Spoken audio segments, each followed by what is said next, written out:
What's up, everybody? It's That Anime Show. I am Terri Doty with... J. Michael Tatum. That's your name. That is. I said it like that today. J. Michael Tatum.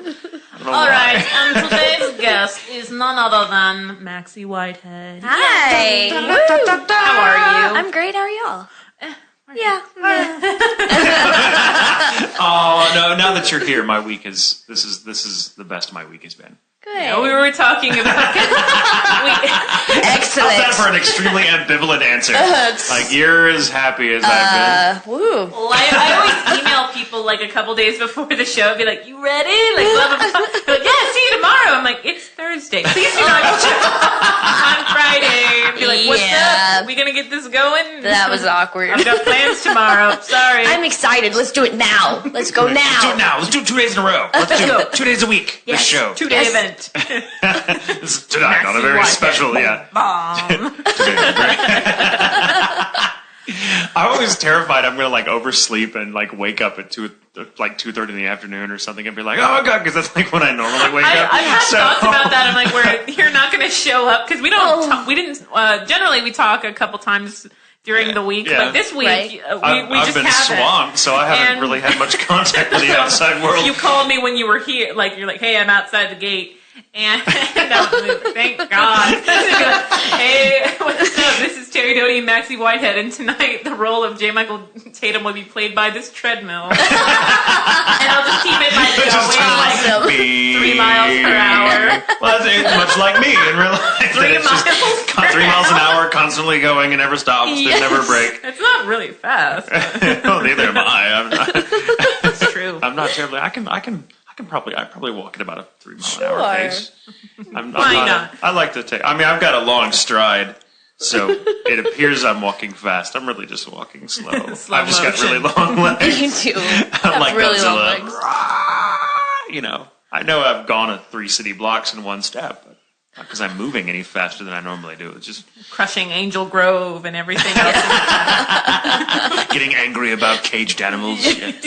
That's what. So you've been busy this week. Just a lot of Yes. recording and writing. A lot of recording, a lot of writing, a lot of just stuff in general. I've been very busy lately. Yeah. I like it. I mean, but time flies when you're busy because there's just not enough hours in the day, and you're like, Right. where did my week go? And Yeah. it's really funny. Like, what is it, Tuesday? Like, it's Friday. Like, Yeah, no, seriously, I have this weird concept of time. If I'm ever scheduled for something like that's 2 weeks away, it's an eternity. I'm like, oh wow, well, I better like write that down somewhere and like post it on the corkboard because I will not remember when it comes. That's you like, don't write stuff down. I do. I write stuff down. I do. I You used to totally make write fun stuff of me for having an agenda. Well, I mean, yeah, but I still write stuff Like, down. what is it, your planner? I'm like, What? yeah. I can't. What? I don't have a planner. I don't have a planner. When I Nothing have would ever get done in my world if I didn't write it down. I don't have So a like, planner. I have and you open it up, you're like, okay, before I forget, Yes. yoga, 9 a.m. And I'm the one like scheduling it. I'm like, Yeah. 9. Don't You forget. know what I used to do back in the early days of doing this when the work was rather sporadic and I still had my dreadful 9 to 5. Whenever our talent coordinator, the lovely Miss Tara, would call me for something, I would call she would usually call while I was at work, and on my cell phone I would take it like in a meeting, be like, okay, yeah, no, that was nothing, nothing, okay. So back to the numbers, and I would go to my desk immediately and call the home phone number and leave myself a message. Hi, Tatum. And it was totally, hey Tatum, this is Tatum. You've got a 6 to 10 session on Thursday the 14th. Don't forget. And I would always finish it by calling myself an asshole. Like I was like, hey Tatum, this is Tatum. Here's the message, and don't forget, asshole. I send myself, whenever I did all I the email time. myself, I go like, here you go, bitch, or something like that. One of the recording engineers up there, while we were working on our last show together, he's working with somebody else now, I forget who, but he would always do that Alan Rickman bit from Family Guy where Alan Rickman was calling to leave himself a voice message. He's like, hello, Alan, this is Alan. Do not disappoint me. Remember to let the pork chops out of the freezer so they will thaw. Remember that turtle juice for the coffee. But that's totally, I would come home and there would be a slew of messages to me from me. And if Joshua Nice. found them first, he'd be like, why the hell do you keep calling yourself? Deletes all of them. And I'm like, and I'd forget. Yeah, it was so funny. But yeah, I have. No, what Tara's done now is really good. Is she texts me? Yeah, I love Yes. it. I love it. I love That the or texting. email. So now I've got it I'm in good writing. with Yeah. email too. Like, I love that because if I'm not like if I'm driving, she's like, "Hey, are you free Tuesday?" I'm like, "Yeah, have no totally." idea. You know, as I'm driving, and then I go, "Crap, Ooh. when? Friday?" Yeah, exactly. You can always tell the truly dedicated actors by how terrified they are at having missed a call from Tara. Like I've seen actors freak out because they've answered their phone and suddenly gone out of zone and be like, "Hey, Tara, oh god, wait, don't, I'll call you back." And she's just like she's very calm, cool. It's just very She's calm. very zen. She's like, whatever. Yeah. But Trenton Johns occasionally fills in for her. He's one of the awesome guys that is behind the scenes and all that. But I have all of Tara's Funimation numbers saved. So they all pop up Tara. So I see Tara and I answer it and it's like, "Hey, what's going on?" I'm like, "Tara? This is Trenton. What has I'm filling in happened? for Tara." I'm like, "I gathered that." Didn't think you would but notice. Tara Williams is awesome. She is awesome. Yeah, she's great. She's great. I always love calls from her. Because it's never bad news. It's never bad news. It's always like, "Hey, I got work for you. Thank you. I love you." There's been She never calls just to two say. times in the history of working there that I have not written it down and have missed like an hour session. And she'll call and she'll go, "Are you here?" And I would go, "No, am I supposed to be?" Yeah. And I went, "Oh no, I'm so sorry." Oh, And then she goes, "You're damn right. You're sorry." it's fine. It Shakes her fist at you. I slept through a session once because I didn't realize I was supposed to be there. I thought I had it mixed up with another day, and so I'm like, I'm going to sleep in this afternoon. No. And got up at like 2 to find like several messages from her. And so I called her back. "I'm so sorry." She's like, "So what happened?" And I was like, "I really just overslept." She's like, "That's the lamest excuse ever." I'd say that I'm really bad about when actors are late. Like if that, Yes, because I know. Jeez, well, I was a minute late. You were like outside tapping your damn foot at me. I was a stage manager. Unless you are 15 There you minutes go. early, you are not on time. There you go. Like Maxie showed up like at least 20 minutes early, like for the show today, and I was shocked. It's like exactly like 2:30. That's how Like I work. the actors like pulling into the parking lot. I'm like, wow, you really took meet at 2:30 to mean I will be there no At earlier 2:30. than 2:30. Yeah. But Aaron was running late, and what it was is Beth forgot a day, and it's my job. It's the director's job to remind the actor, like, "Hey, remember that you did confirm you Yes. could work this day." Oh, yeah.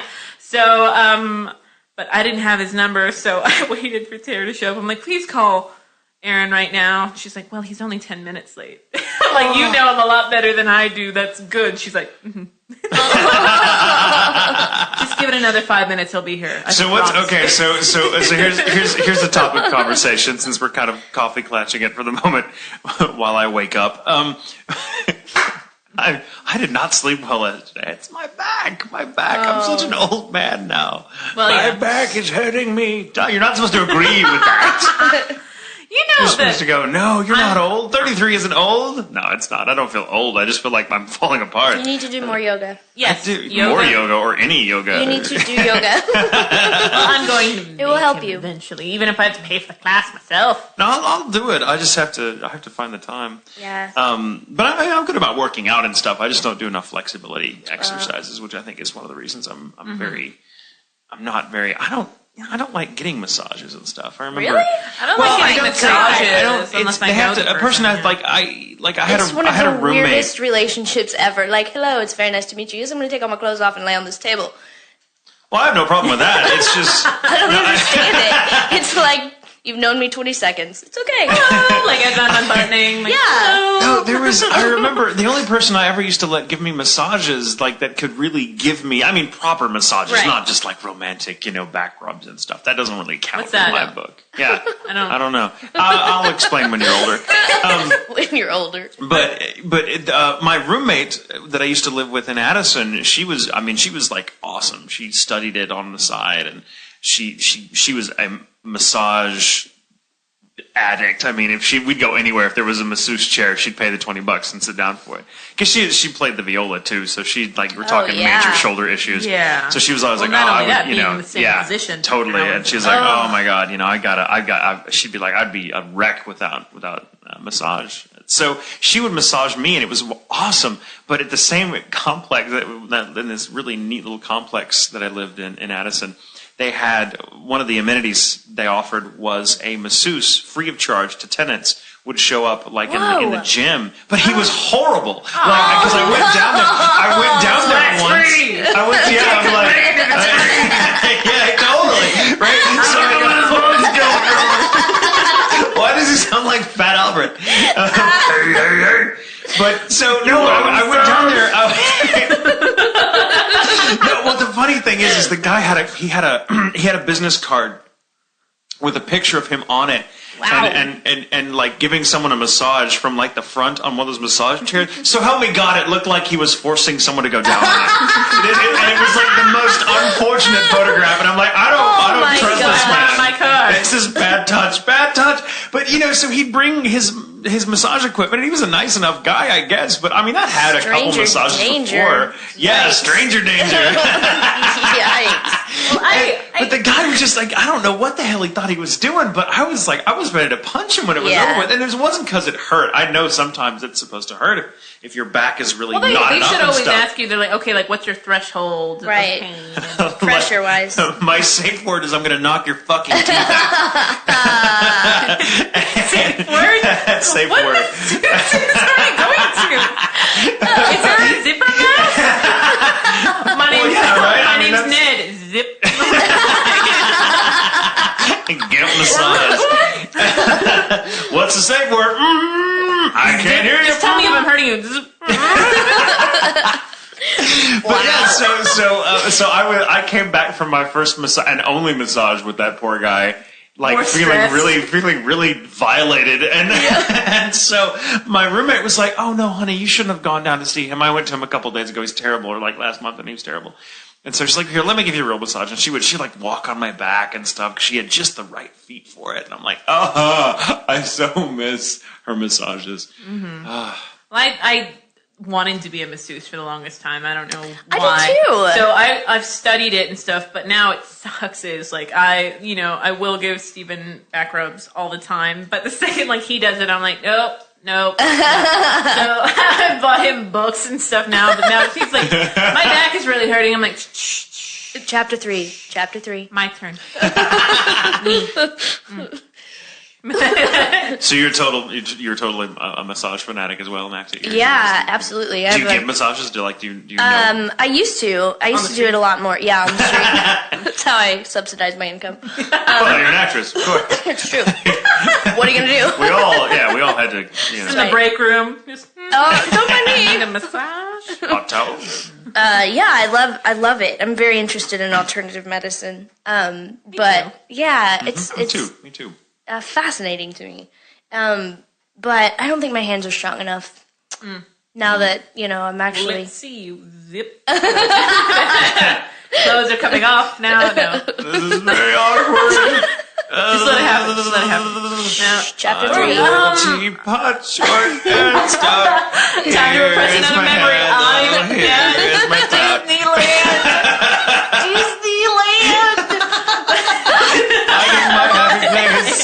I'm a white stallion galloping through green rolling hills. Our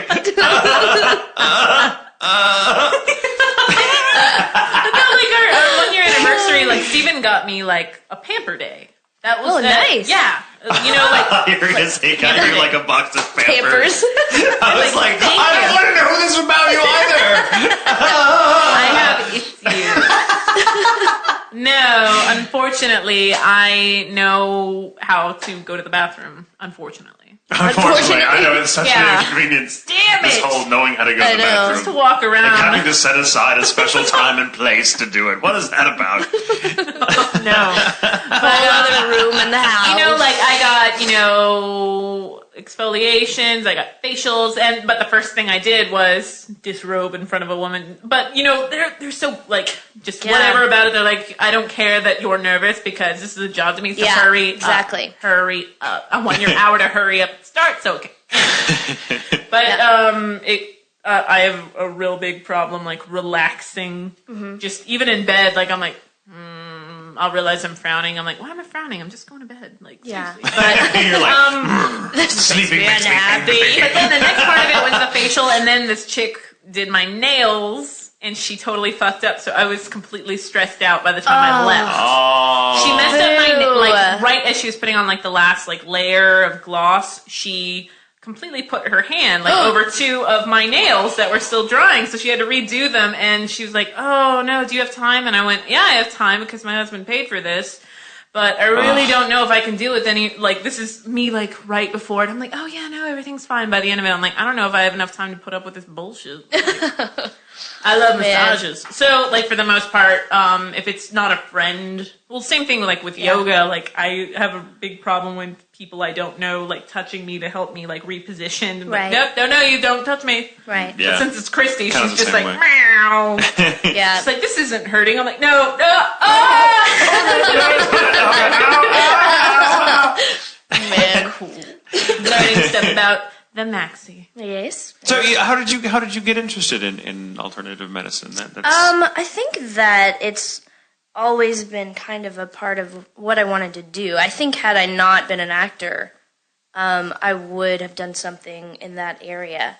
I'm really interested in like movement body, like movement therapies, and not necessarily physical therapies, but like these techniques, Alexander technique and Feldenkrais technique, and it's very much about very specific movements that can help with rehabilitation and things like that. And I'm hoping that later on in life I can incorporate more of that into my career. I would like to get certified really cool. so that I can. Because I think those teach and do schools of stuff like thought that. don't have enough I would love to ascendancy do in our that, too. culture. Yeah, They I need love to. it, and I think it'll keep me in the theater and keep me as an artist, but allow me to help on a more personal level. Like, there's this whole thing going on in the country right now that's amazing, and it's performance arts medicine, and it's like sports medicine, but for us. So That's brilliant. isn't it? And so there are clinics that are being set up and branches of hospitals that you can get cards. Like if I was working, I think that the Methodist Hospital in Houston has one. Like if I was with the Alley and I could go get a card saying I was an actor, and if something happened and I went in, they could bring in physicians that specified in us and our bodies as artists. That is And amazing. I think it's I would fascinating. love to. I mean, I think about this kind of stuff all the time, just Yeah. because you notice, especially the more you do it, how much your body plays a Oh role my in what God. you do. I mean, especially on stage acting, Well, but or voice- physical voice performance, but acting as voice well. acting too. Totally. Voice acting Honestly, sometimes. I would say since I've started doing hardcore, at least an hour-long yoga flow, particularly when I do power vinyasa in a 95-degree studio, Yeah, my voice has changed dramatically. I believe it. I notice believe the it. same thing about myself. I go back now and listen to some of the first things I ever did, and I sound so clenched.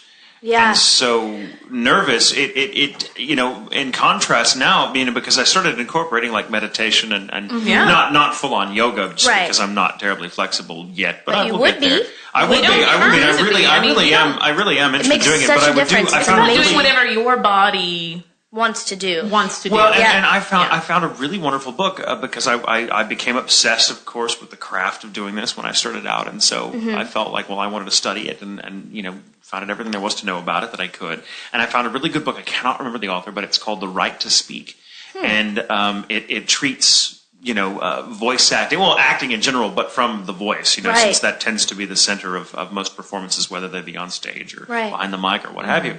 And it's this wonderful, I mean, it's kind of psychotherapeutic as well as being, physically oriented. And I just learned all these really cool techniques that help me, just relax me so that my voice can, and learning how to manipulate your body so that, standing a certain way in front of the mic or whatever, just little things like that completely, make the vocal characteristics of the person you're playing more independent from your own personal life. Absolutely. And you'll notice that certain characters make you sore, that because of the way you have to stand or the way you have to clench your throat to get a certain voice out, and you'll come home and be like, God, I need a throat massage after that, or I have to meditate a little more tonight because doing that character really kind of kills my back because of the way I have to flail. Right. And obvious things like that, but just other ways you're like, it took me a long time to figure out because my body started responding to the voice to long days of recording. I would come home and be like, God, why is my shoulder sore? Absolutely, I completely agree. I'm voice acting. Why does my shoulder have anything to do with it? But there's totally in the booth, especially like the last character that I worked with you on, which again, I always love to say, we can talk about. This is like, I love it. And then they're going to be like, we're going to reveal it and they're going to be like, But this character, you were very, I noticed, and even Joe did too, you were very all about kind of making your neck disappear in a way. Huh. Yeah. Like where he would always, but it would always be about making his arms flow weird. It wasn't ever like when you said you did Isaac, you did very like outlandish things. Isaac was all in the shoulders, and pushed out. Isaac was in the shoulders and my ass. Like Isaac was shoulders out, arms splayed, ass. Boom! I mean, it was like I would like. It was like I'm like that took a cue. I was like a little. I'd be like a little kid doing the airplane, like in front of the mic, going, "I'm playing Isaac," I'm Isaac today, and I can do it because my arms are like this. Oh my God! Okay, totally separate note. Congratulations! Oh yes, I'm so thrilled about that. I'm ecstatic. A dubby. Yeah, I won a W for Best Male Performance of 2009 Isaac. for Isaac D. And Tyler won for Best Director for the same show. So congrats to him. Totally deserved. Tatum, that's awesome. It won Best Dub. I'm thrilled. I'm like, someone pointed it out to me like that I was nominated, and I was like, oh, that's cool, and it was just you were on there a couple of times. Which was weird. Under the same category, which I thought that was kind of strange and weird. I'm thinking, oh, okay. So the shoulder ass technique worked. Yeah, apparently the shoulder ass technique. Well, and Isaac was the first time I played a character, or one of the first times I played such a long running character that wasn't just like a walk on part or something, that was as animated as he was, and as big that and as vocal. Was awesome. And so and it was fun to do. And Tyler used to crack up because he'd watch me doing these things in the booth that he was not used to seeing me do. Even the engineer would make fun of Oh yeah, the engineer would always Corey would always be going, "What the hell is that? What is that stance? What the And we'd laugh, and Tyler would always threaten to film me doing it. He never did, not that I know of. But I look on YouTube all the time just to make sure. Tyler. But yeah, it was really funny. So, and that was the first time I realized, oh, that's I finally made the connection with Isaac that my body plays a huge part in this. Even more so than I'd think. I mean, I always knew there was some connection, but I always kind of downplayed it, thinking, well, it's all in the throat. And but you're like, no, the throat's no island unto itself. Your whole body is connected to that thing. And absolutely, there are certain muscles in your body that cannot engage unless you engage your voice. Mm-hmm. So, like when you lift something heavy, and it's too heavy, and your voice gets, you have to like make a sound in order to pick it up. Mm-hmm. That's because certain muscles don't work until you use your voice. It was something that I became like very odd, like about and I still do it. When my dad passed away, I started doing this thing every year where I don't speak for 3 days. It's to work on me and about how I externalize all of the stupid stuff, but I never kind of work out my internal issues. Sure. So me not being able to speak and not being able to crack jokes every 5 seconds is a big part of that. Sure. So the first time I did it, I wasn't seeing anybody, blah, blah, blah. And then a couple of years later, I started seeing Steven, and we had an argument without me speaking. Wow. which was intense. Like I cried, but now he can read my lips and all that stuff. And now I'm learning sign language so I can get even more intense next year, or this year because it's 2010.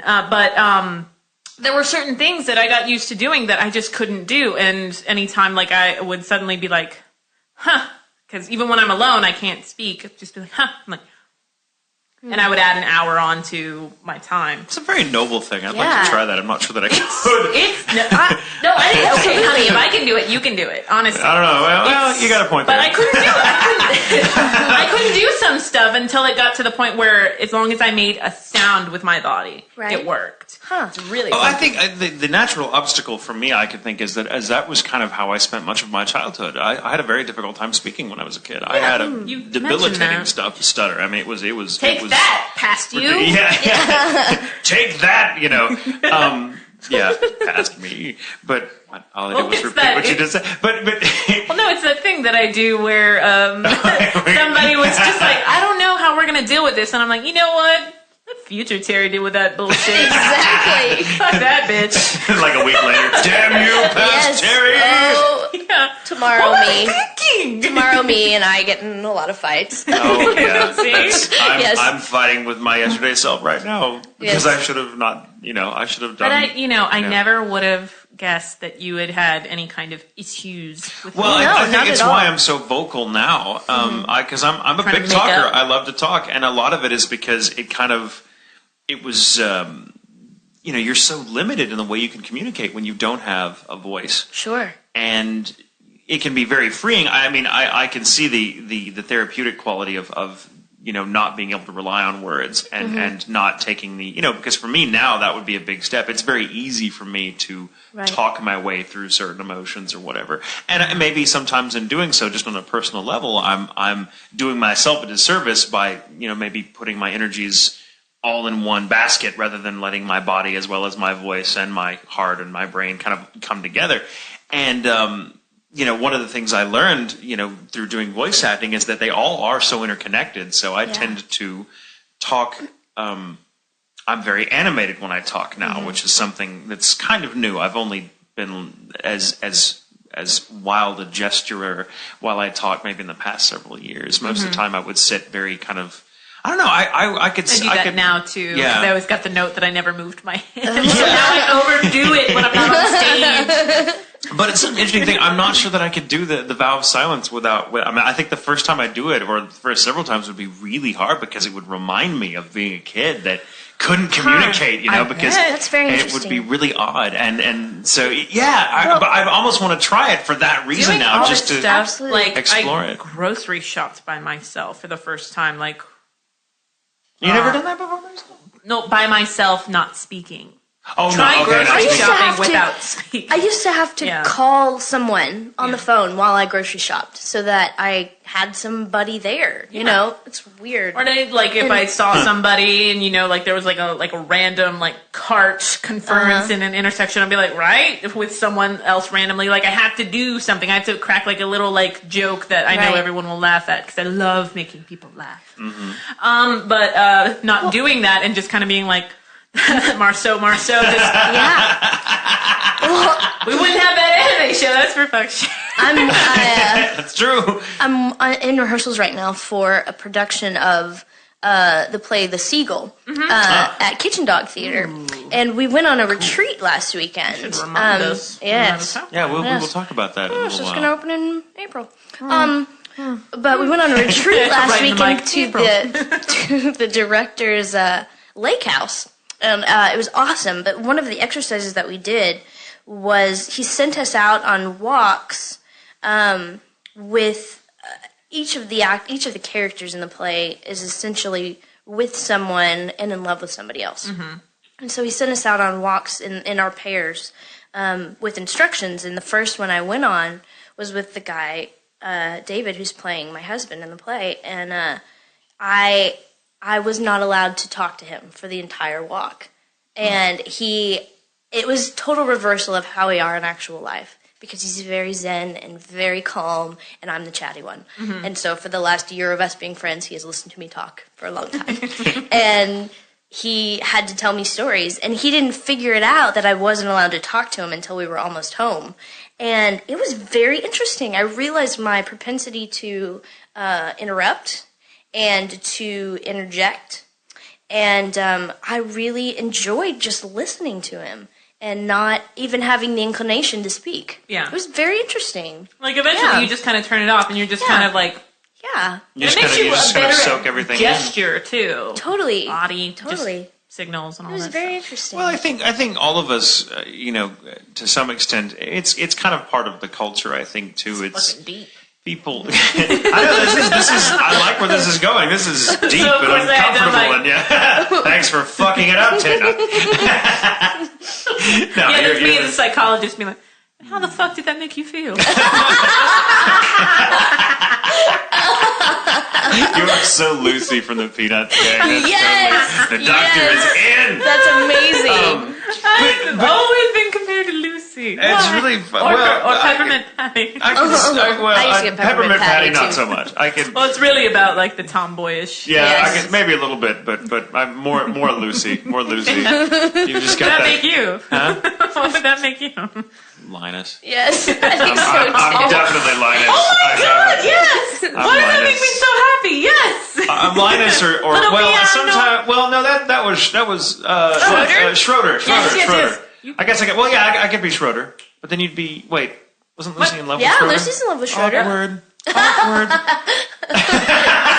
I'm giving him the creepy. No, I think I'm probably even though I'd be a cross between Schroeder and Linus because I'm probably in personality more like Linus, the intelligent, but kind of milk toast one. Milk toast is a word. Yeah, I like know, that but word. it's so Not funny. two It's words. just like milk and toast. Yeah. Very malonky. like melancholy. Malonky. Macabre. Someone used macabre. Like, you mean macabre?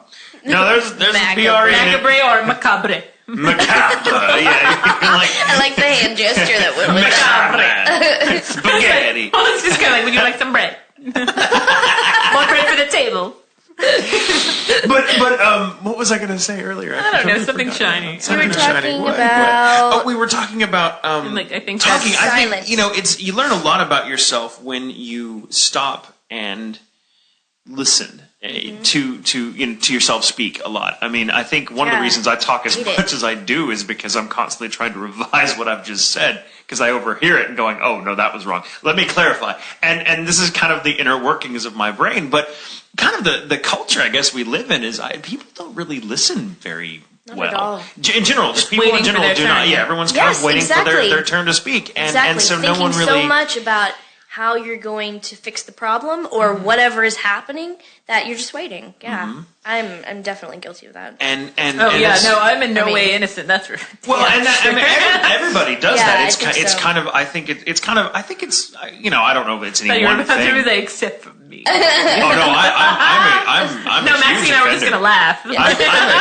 I'm a huge offender of that. She's but worked with you. She knows. I'll tell you one thing that helped my acting in the booth. Just kind of bringing this back to what we do. What do we do? Was I don't know. What do we do? What do we do? Huh? Who are you? We make spaghetti. We make Who are spaghetti. all these people? But no, I learned, and it was just kind of my own discovery that I realized I stopped waiting. I stopped listening for my cue. I was always waiting for my cue. I was waiting for the beeps, and the beeps that let you know you got to talk now. That say what's in front of you. Right. I stopped listening for those, and I started listening to the person that was recorded before me. And if the person wasn't recorded before me, it was the same. I'm never able to do that. I'm always Me one of the neither. first people to Me get too. recorded. Well, and it's always weird. the first. A lot So of I always times. feel horrible. But what I'll Sorry, do. everybody else. Oh no, Deal whatever. with that shit. Like either performance never suffered. But even if there's not someone recorded, you still. I'll know the lines I'm responding to, and I will hear them in my head. Maybe I don't know what voice they're in per se, but I will hear them like I'm having a conversation.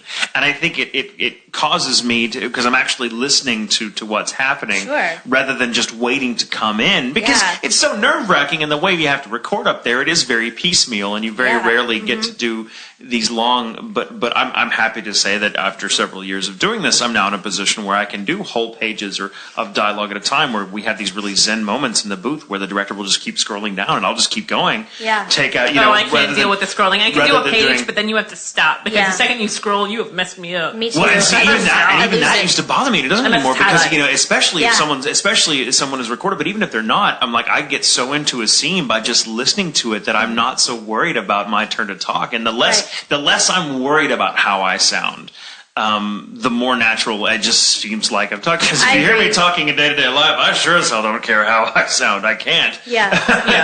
As much as I like to revise what I'm saying, it's only because I'm like, oh, well, I just like to hear myself talk. But really, a lot of it's just, but it taught me so much about just in the real world, stopping and listening to people and trying to engage and really listen to them, and rather than, I try not to over rehearse what I say in my head, because that's that's mental energy I should be using to listen.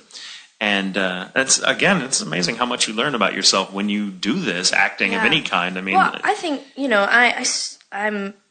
I would say predominantly a stage actor, and that's been my most experience until I started this a couple years ago. And I haven't right now doing this rehearsal for the show. I have not been on stage since August, and I've done a lot of recording since then. Yeah, you have. yes, you have. And I found that my patience is very different with the stage rehearsal process. I mean, we'll stop and we'll work on something, and I just want to go, just tell me what to do. Just I don't have time to build this. Just tell me how you want it. Just gotta get to mix I know. now. just pick it up. we have 30 lines an hour to get through, people. Come on. Yeah, what do you want me to do? Just tell me, and I'll do it, and that'll be great, But it's funny, because I used to be like, yes, I want to spend hours, luxuriating in this process of discovery, and I still do, and I love it, but I just found that my patience level is a bit thinner. I know this about myself. Move on. Let's discover something else. Quickly. Yeah. We're growing as people. Come on. At last, I cried and became a part of me. Next. Speaking of that, why don't you tell our listeners how you got into voice recording now? I mean, I want to focus on your stage as well, but we'll kind of work backwards. No, let's fine. start with the voice acting. How did you? I know this story. I know just you like to hear do. you tell it. I know you do. 2 years ago. 2 years ago now. That was crazy. Back in the day. Yes. 2 years ago, I was at a 4th of July party. Yeah. Obama was not yet president. He was of the United not. States. He was not. No one was alive.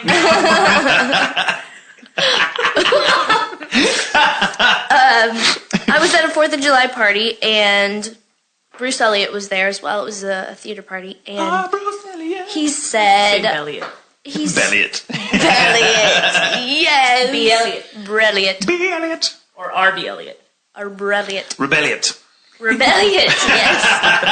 It's a rebellion. I love that.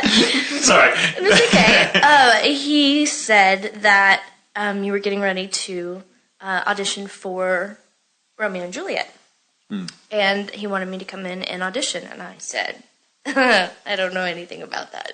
Nothing about okay, that. none of us. Zero. And, Like and he we said, did. it's okay, come on in and it'll be a great experience. I And I know. Yeah, daily. And he... Oh, fog. I don't even remember. I came in and I read for Cordelia and Juliet. And at the end, you told me to read for Antonio. And I went, I'm a girl. Okay, that's fine, I will. Because you're in that stage frame Yeah. of mind. Oh, yeah. I mean, it's like, I'd never done this before. And I was like, well, that's weird, but I'm a girl. And I read for I remember that. You were Antonio. kind of weird. I'm like, no, it's cool. Trust It'll me. be fine, don't worry. We do this all the time. And I got Antonio, and so I've predominantly done the little boy voices up there. Yeah. Since it's been Well, great. yeah. Which is a great niche to get into, because there's that little There's a boy lot of character them. is in just about every anime It's you true. can think See, of. I And had heard you. I mean, I just watched Bacano, which because I'd seen you in Romeo and Juliet. That was the first thing I saw you in. But then Tatum kept talking about Bacano, and I just went fine because I sat in with Tyler a couple of sessions, Right. I think I even auditioned too, which I was very happy. I was just kind of thank you and I'm sorry. But I saw a bit of it, but I didn't know you were in it till Tatum mentioned something. I'm like, oh, Max is in it? Okay, everyone I know is in it. I've got to watch it. And you were great. But then Bevins auditioned El Kaz. Yeah. And I got he just didn't tell me random. Like, he's like, oh, Trina's Nadia. And I'm like, oh, cool. And I just didn't think about it because the first, 5 episodes, Ellis has got, what? 15 lines? Yeah. So then I was subbing for him one day and I went, who is that? And Justin Pate's like, it's Maxey, duh. And I'm like, oh my God! Yeah. I loved Ellis. I love that show. I love it. I've been really lucky. I loved all the shows I worked on, but Ellis was awesome because it was so different than what I'd been doing, you know, and it had been I'd been up there a year, and I had never done a girl. I'd never done a girl voice. Well, that's why I was just like, oh, yeah. Well, I have to say, just to kind of give my own perspective of what that audition, the Romeo and Juliet auditions were like, which was kind of, I guess, your doorway in. I mean, you know, that was the first. I'd been directing for a little while up there, but just by the way things worked out, I hadn't yet conducted an audition as a director, and so Bruce and I were doing this together, and we were very excited about the material. The scripts were awesome, so of course. excited. I mean, we were giddy. It was a good show. It was a great show. I'm unbelievably proud to have worked on that. Seriously. And thank you. Group hug. But but a lot of no. Stranger danger. No. Step back. Bad touch. Territorial bubble. We sat and we had, I mean, that was so intense, and come to find out later, it was probably one of the most ridiculous audition sessions we'd ever had. It was so much longer. It was 6 days, which is a long time for us up there. I mean, the average I think is a week, but I think even now it's 2 or 3, 4 days at the most. Yeah. We had 6 days because we just had so many people come in. And it was a big cast of people that we needed that were we needed to see as many people as possible because the material was going to be difficult. It wasn't the language was going to be something that a lot of people didn't have a lot of experience in. So we're like, we need people that can do this, and we want to make sure we see everybody. So Bruce was sure to get a healthy dose of stage actors in who hadn't done a lot of voice acting before, but of course knew the bard and who knew that language. So he kept talking you up before you came in. He was like, "Oh, she's going to be great. Maxie's wonderful." And here you come in, and you did. You read for several characters, and again, this was because of the scripts. I think they really brought out the best of every actor that came into auditions. The hardest thing to do was to have to choose who was going to be what, because I think everyone gave really strong readings to at least one character they tried out for. But you were one of the few who read so well for every damn thing you tried out for that we were really kind of she's shaking her head. Yeah, she's shaking her head because she's like, oh, whatever. And it was so funny because you are lying. To hear about how nervous and how reluctant you are now, I'm like, screw you. You kicked ass. You came in and just devastated us. You really wanted to talk, though. Well, I don't know. Well, maybe I don't know, but I'm very nervous when I come in. I guess it just doesn't show. I'm very nervous in auditions. No, it didn't show the last time. You got the part, and you went, "Oh thank God!" I was too. I shake beforehand. I'm so relaxed when I leave. Yeah, see, do you the after thing? I do before. I get it out of the way beforehand, and but it was really funny because it was your Antonio that we were like, oh my god, that's great. And it was so funny how every time after that we had people coming in and anyone that had a scene with you were like, who is that? We're like, that's Maxey. Well, he's really good. It's a she. Well, it's a she? Yeah. Because everybody thought that. Everybody thought that. He does such a great job. We're like, No, it's Maxey, not Maxwell. Exactly. I made him let me borrow the first half of Romeo and Juliet because he was nice enough to let me sit in as an intern on that. And those were some good times. Those were good times. Me, you, Casey Clark, Brina Palencia. We left Brina at one point while she started ranting, and we just left the studio with her still singing. And it took her 5 minutes to realize no one was. Yeah, we let her finish the song. And was like, I'd like that. Oh yeah, no. It's actually about da da da da da and da da da da da da. And then she looks out, and you hear go. Oh. no one's there. So we had a blooper reel for that show. We watched it, and Steven hadn't heard you or anything like that, and I think it means a lot when the engineer, like, I feel like sometimes the engineer's like, I feel the same way. Well, especially closer to the mic, away from the mic, don't touch the pop filter, can you get some water, she's a little messy, stuff like that. But like when we were watching it, because I know that he'll never admit it, but anytime it's something that he hasn't worked on, he's always just like, just to kind of check out, like, what the engineer did. Like, And he's like, who is that? And I'm like, it's Maxey. And he's like, I like her. I like that. Thanks, Steven. But just, again, that whole process of you bringing that character to life for us was really great to see, because having done this enough from a directing standpoint, there's a lot of, and I'm sure a lot of people would tell you this, it's a very difficult transition to make between stage acting and voice acting. And I know this, having heard a lot of people that have tried, and a lot of them, it's been kind of a rocky path. And a lot of them, like Bruce Elliott has since been a phenomenal voice actor, as well as a great stage actor. He's got a really nice balance between doing both. He really does. He really does. A lot of people, they end up doing more of one or the other. And because there are two very different kinds of acting. I mean, I get you draw on the same kind of inner core, if you will, for both, but just outwardly, the techniques and the limitations are very different. Right. So a lot of stage actors, find it very difficult territory at first, and over time they'll get better and get more comfortable and with the mic and the techniques and not having to project as much per se. Sure. As you do in yes. Beneath the Proscenium Arch, but what? Shut up. The per se. Per se. I'm going to drink the motto now. Per se. And go shop at Hot Topic.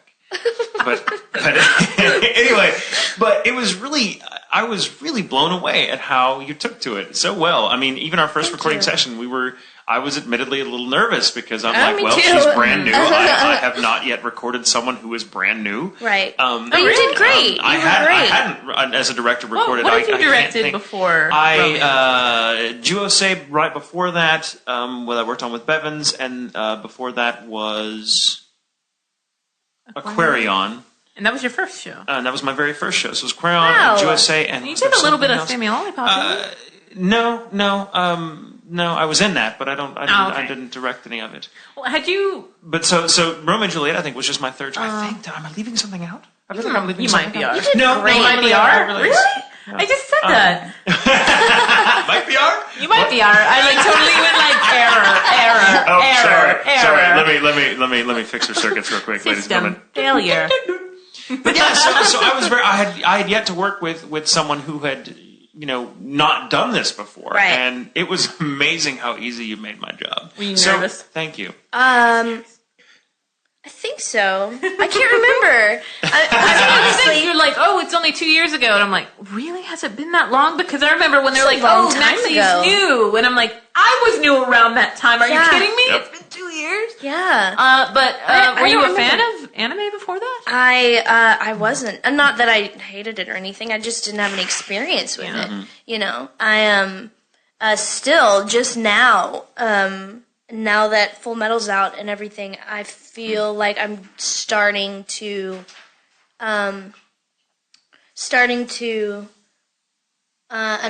more, and I think that just over time and working on different things and different sort of I don't know how to say it, like categories. I mean, and learning these sort of character archetypes and things like that. It's helped me a lot, because for a long time I was like, I don't know what I'm doing, and I would go in and they'd be like, okay, this one is very charactery. It's very traditional anime, and I would say, okay, totally. Can you expand on that, please? Well, so around that same question, I mean, this going off of a fan's question, and were you aware of the big fan base revolving Full Metal albums? No.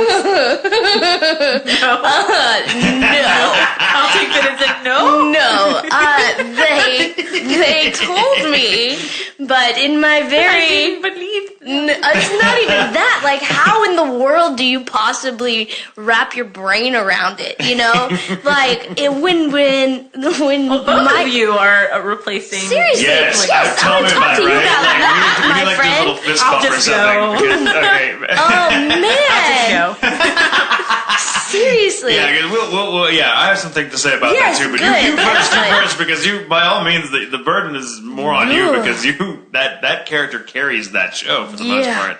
And the whole, I mean, it was all very deliberate, but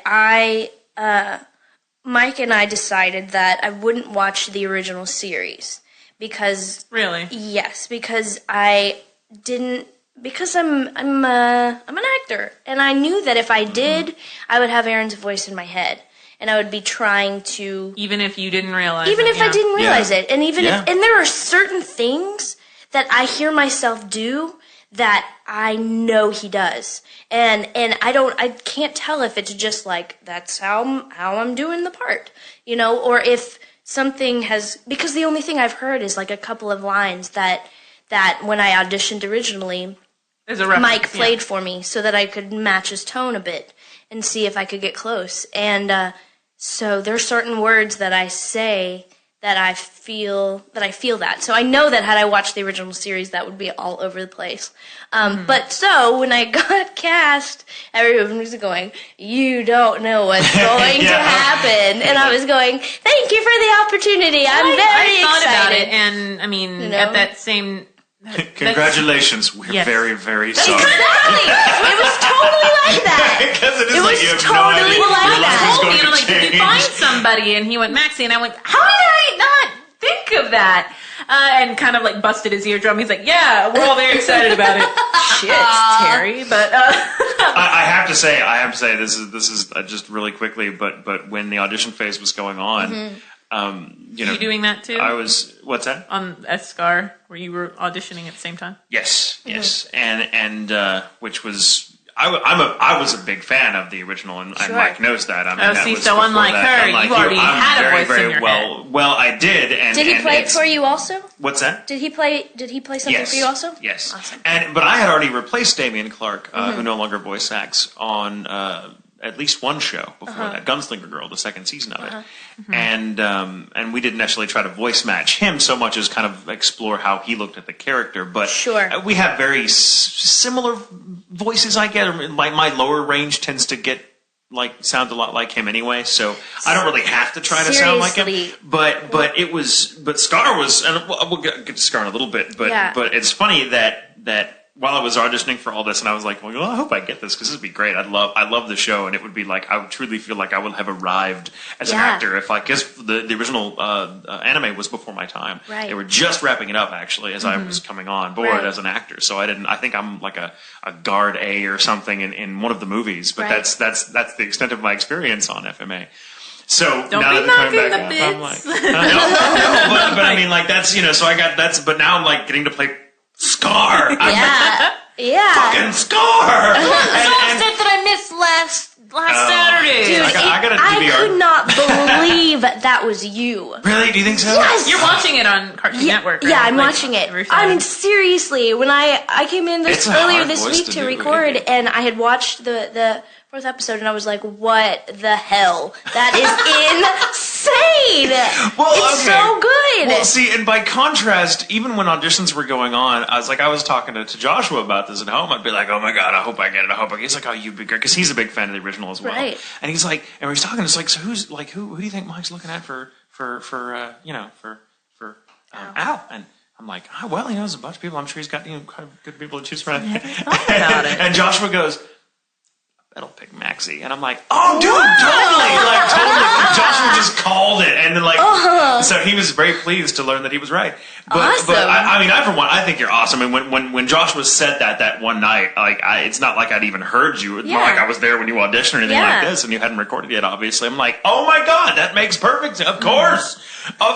And Man. Well, even the engineers apparently were talking about how well you were doing, and the engineers rarely talk. Well, yeah, the awesome. engineers they have their own little secret Masonic So brotherhood. they're- They don't deem the talk to us. They're all just kind of like, But, Yeah. Nod. Mine. But it's so impressive. I mean, I think you've and this kind of we'll ask this question. Actually, this comes from Rick Cole. Okay, hey Rick. How does it feel to take over that role, the role of Alphonse? It has been a very interesting experience. That is a very good answer. I learned something today.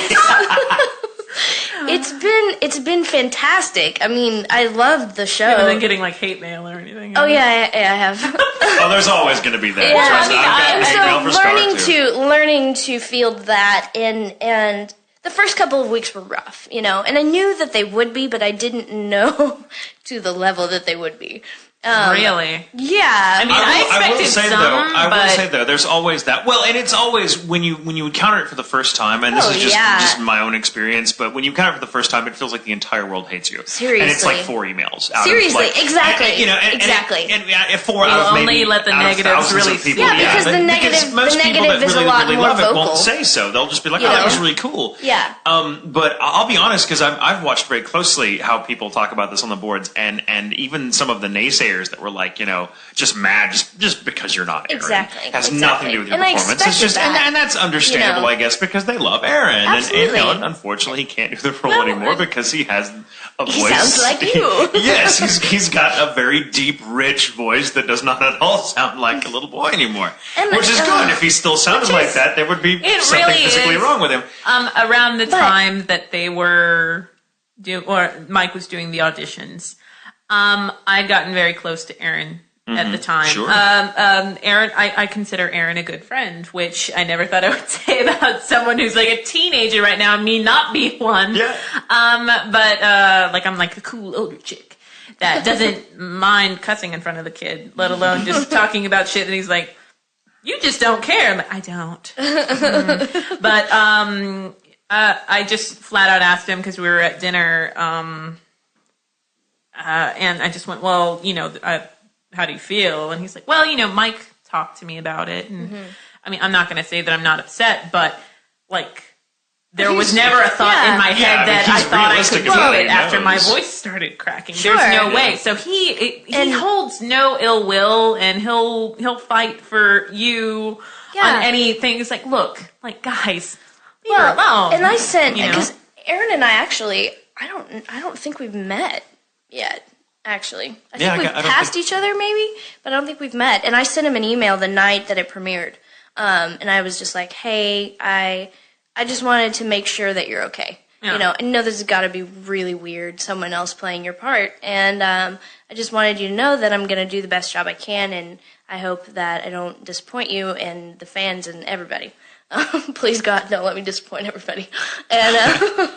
And he was so awesome. He sent me an email back and he was like, "It's cool. I'm so glad I hear that you're doing a great job, and this is actually a good thing for me, and I think that it will allow me to, grow and stretch as a voice actor, and not be totally associated with this character anymore." Yeah. I thought that was really interesting. Well, yeah, and he, I think he's very fond of what you've done with the character, and having said that too, as much criticism as you've gotten, and it really just feels like more than it really is. Yeah, it's because true. there's always the there's and it's the calming vocal, down a lot. Yeah. So well, that's just following it over the past several weeks, even too, some of the naysayers are like, "Okay, she's good." Yeah. But for the most part, people are very impressed and very pleased with it. And I think what helps too is that a lot of people that watch the show understand it's not like a sequel to the original. It's sort of a retelling. Well, I'd say a retelling. It's closer to the manga. Yeah, it's the original story, right. But it's not. It's really its own entity, and so you can get away with a different cast, much as you can get away with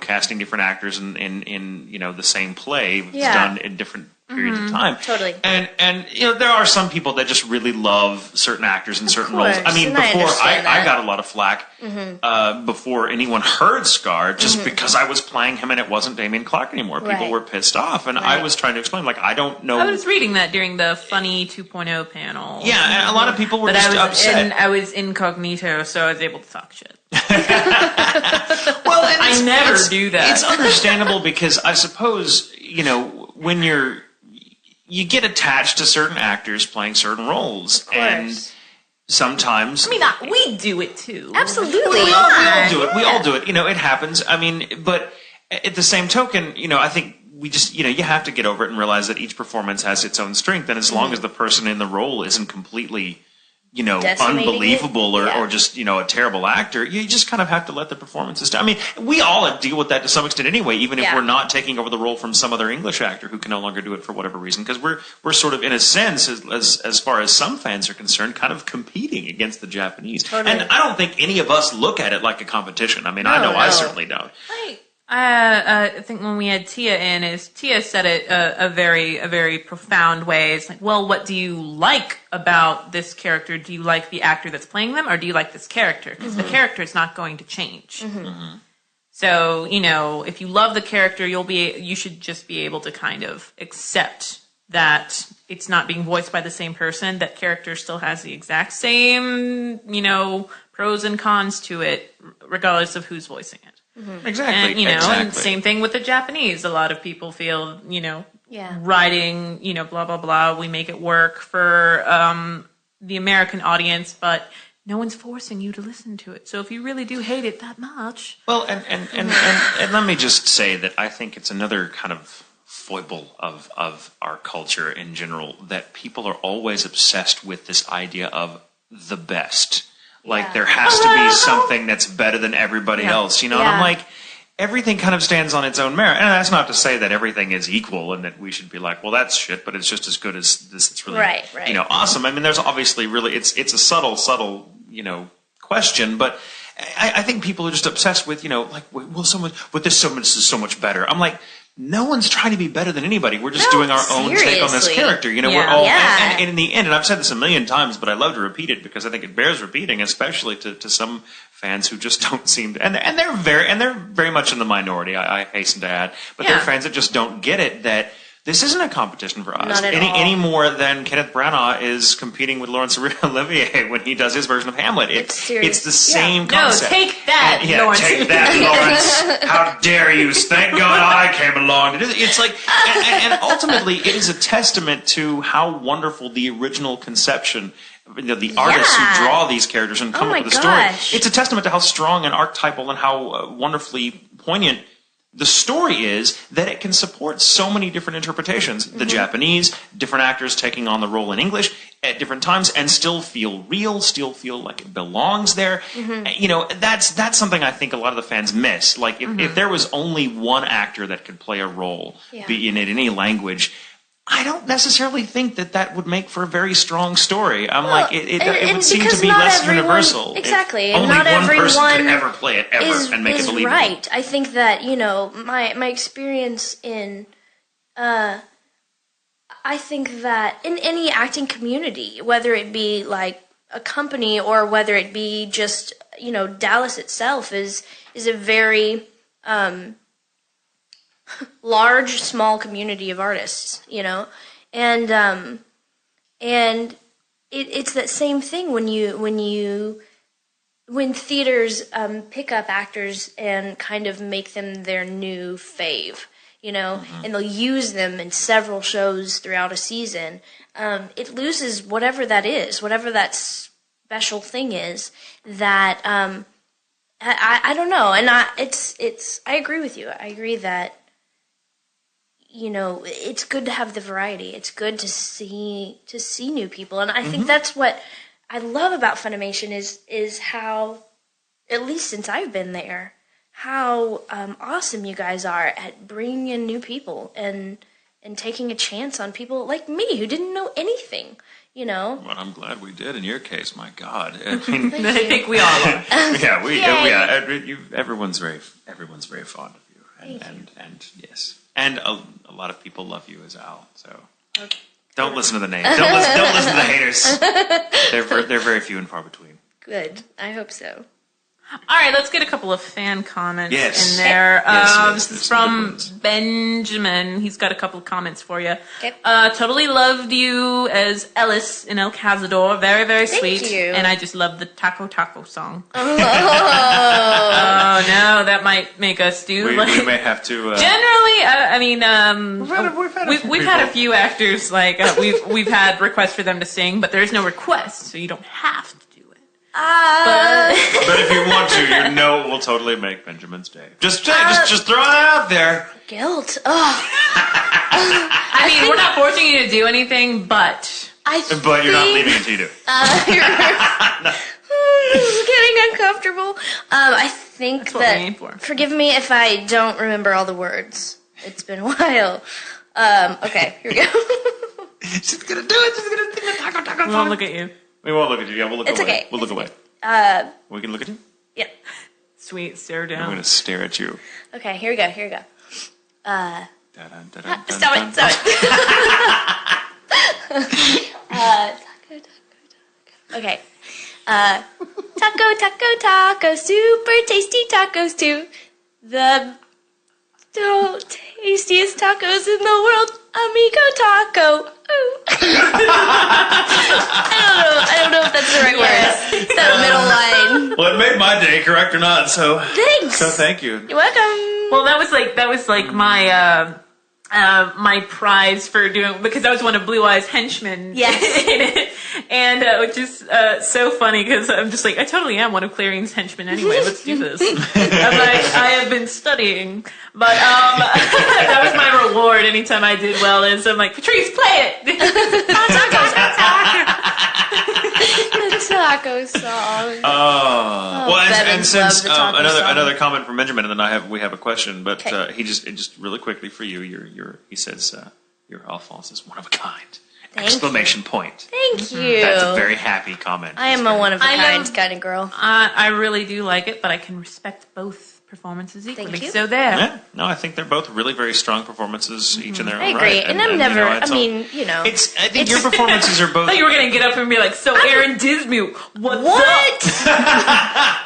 I will say again, just to kind of reiterate, I think both performances are wonderful, his and yours. And to me, I don't think of either one of you when I'm watching that. Seriously, either one of those Al, the other performances. night- I think of Al. The other night we were looking for the 4th episode online because it didn't tape for some reason, and hell's it my tape? sister. Like, it didn't TiVo. Sorry, Maxie, we're the old ones in the room apparently.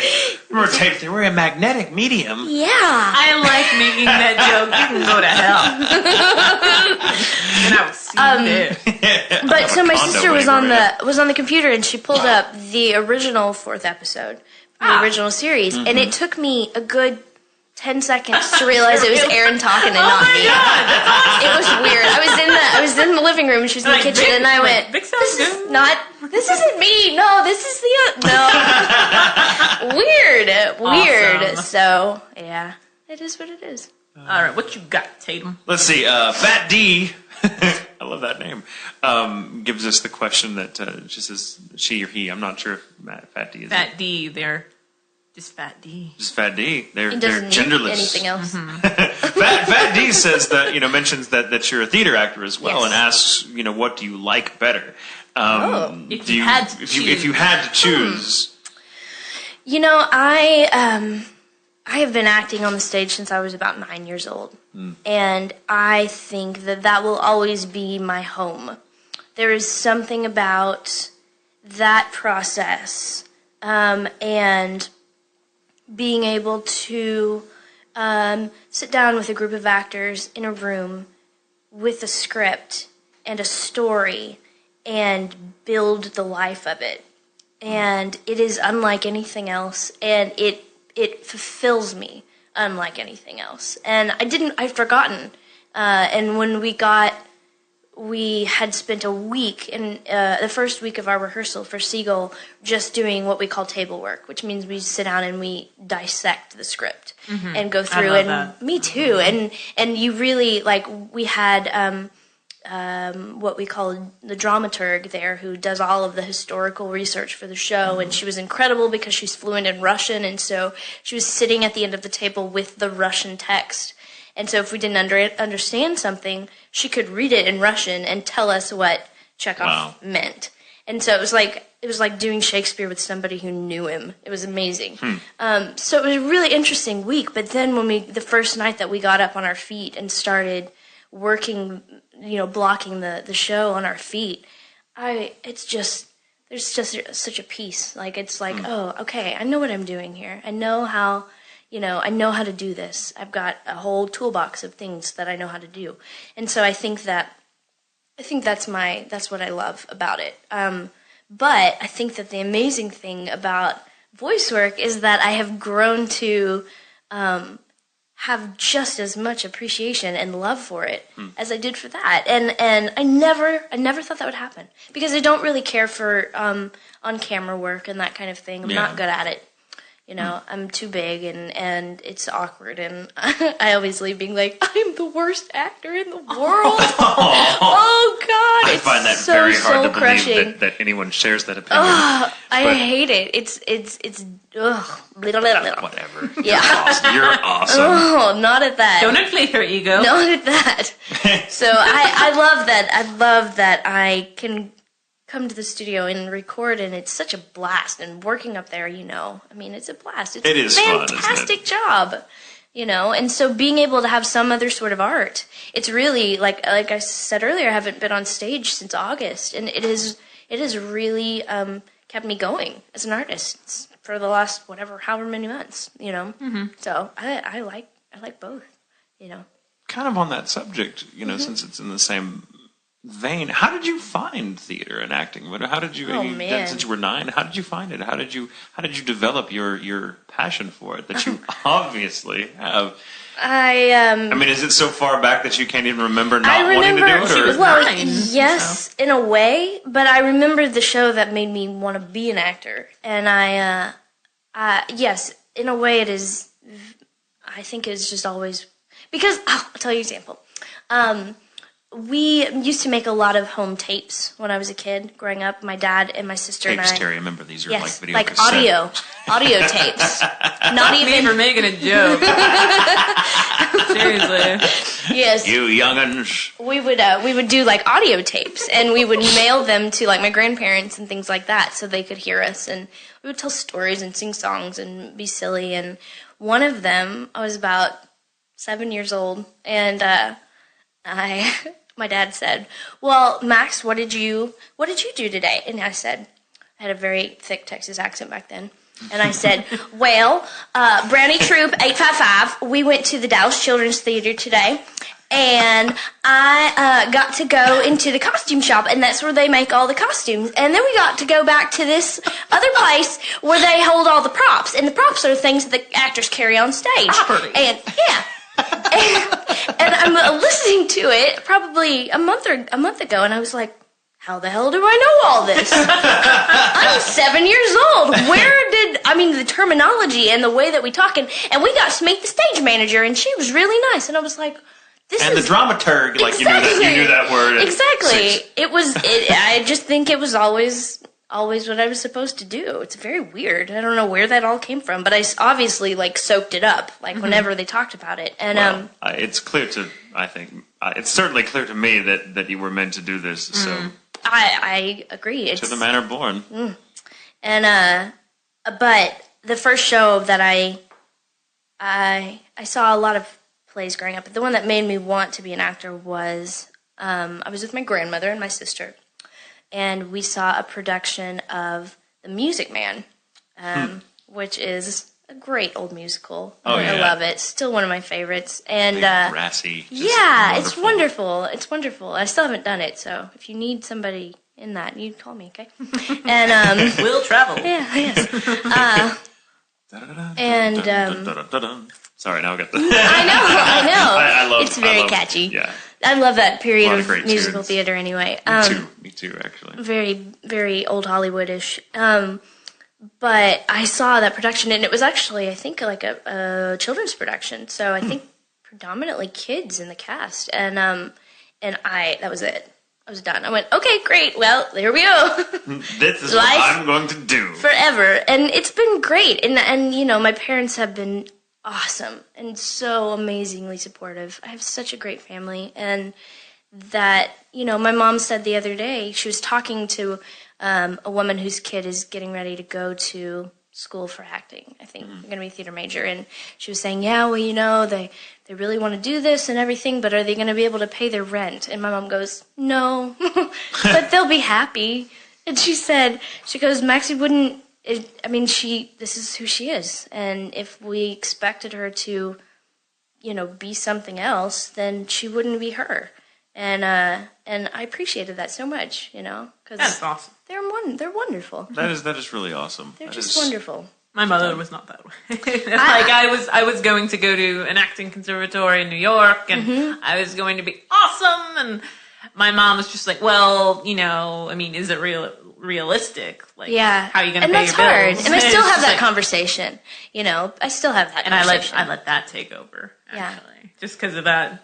Yeah, of course. And it's hard. It takes a lot of. It takes a lot of courage to follow your star, even at the risk of poverty. But a lot of people can't do it. We can't. I didn't, and wouldn't be an actor now if I hadn't just kind of gotten back into it by accident and have been able to make a living at it. I wouldn't. I love that you always say by accident. Well, I say it wasn't accident. Don't you think most word. of it happens that way, though? Oh yeah, it's total. Just in the right place at the right time. But I wasn't seeking it out. I wasn't putting myself out there. I just let myself be talked into coming into audition. Boom. But yeah, so it wasn't by accident, but it certainly wasn't by design for me. It's just kind of like, oh, okay, I'm doing this now. I've always been that kind of go with the flow kind of person. Though. I'm a lily pad jumper myself. That's how I always refer to it as. I don't know if this time next year. I'm the same way. Hopefully, I'll still be doing that anime show. But I don't know. Well, you never know. That's with anybody up there. And it's hard, and it's a weird thing to get used to. Being like, who knows what's going to happen? And making that transition from a 9-to-5er with a steady paycheck, even though that's really only the illusion of security, because I could have lost that job at any moment. It was advertising. Of course I could have. Yeah. And had I stayed there, would have actually, because the company ended up losing the business I worked on. But, I've got, when contract work, it's so much more obviously you're on your own. Yeah. You feast or famine, and I was terrified. Yeah. I've just been very lucky since then, but I'm still, never know what could happen tomorrow. But that's the thing. You just kind of have to accept it and go, none of us know. Yeah, and that's why I think the part of the reason that this whole acknowledgement and recognition thing has been so weird for me is because it was never part of my plan. Yeah. I never wanted to be an actor so I could be a movie star and be rich and famous, It was just never which part we of all it. are. Yeah, totally. So true. But that's how you know you're. Swear to God, but that's how you know you're really meant for it, because you're doing it for the process. You're in love with acting, not with all the amenities that come with it. Not that those aren't delightful, or sure, if absolutely. you get them. But if that's your goal, you're not an actor. Well, and I know, even from my own very short professional life and all of this, is that it is ebb and flow, and you can be at the very top, and then a year later, you're at the very bottom, and that's just the way it is. And so, getting your too big for your britches it's just not a good path. I'll never understand people that take it that seriously, or that take the fame seriously. Yeah, I'm like, it's a vapor. It's it's gonna go away. And what happens if I make another choice and just decide that it's like, well, I got to do something else for a while. And then it's just you have to do it because you love it, and if people like it as well and they like you, then it's delightful. But you can't let it be about, as selfish as it sounds, you can't let it be about the audience. You have to just have faith in the audience's ability to take care of itself and go, I will just do this because I love this character. Or I love working. And if I get to be here, then on this, fantastic. and it's a privilege. It's always a privilege. And so I just don't, and not that I've ever really encountered people that are like this. You hear stories of Hollywood actors and stuff that just have this ridiculous sense of entitlement. I'm like, you're not curing cancer. Yeah, you're exactly. Not, you're not rocket science. The guy curing cancer is like, dude, chill. We're working on it. Holding the beaker like, working here! but yeah, it's actually me. I'm curing cancer. Oh, good. I would love to have that on my I know. You'd be like the most important human being that's lived ever. And now it's like Terri Doty. And you're like, just something I whipped up on the side. I was actually trying to make a different margarita recipes. Yes. With some jalapenos. Yes, the jalapeno margaritas. We're going to figure that out. Anyone want a mojito? Anyone? Yes. Excellent plan. Don't say yes. I don't know. I love hearing this because, I mean, as much as, I blab about the couple of parts here that I've had, really, I've always been a behind the scenes person. And when my mom was really about kind of, my mom, I mean, not to dog my mom at all, but like talking about wanting to go to an acting conservatory and immediately having to deal with monetary issues. Yeah. Like, and this is just an idea, immediately like picking it apart. Totally. But now I do that all the time and immediately go through all the worst case scenarios in anything and still go, okay, this is what can happen, but I'm still going to do it. Yes, and that's the difference. But acting wise, I kind of took a backseat to it, and I'll still do it occasionally. And I mean, I do enjoy it, but I like getting those performances out of people much more. That's fantastic. I love directing. If I could do nothing else, I would just love to just direct all the time, and ADR directing is just amazing. And I say ADR, it is voice directing, and I love making people feel good about their performances. I cannot wait. We can talk about the show. Yeah. Damn it.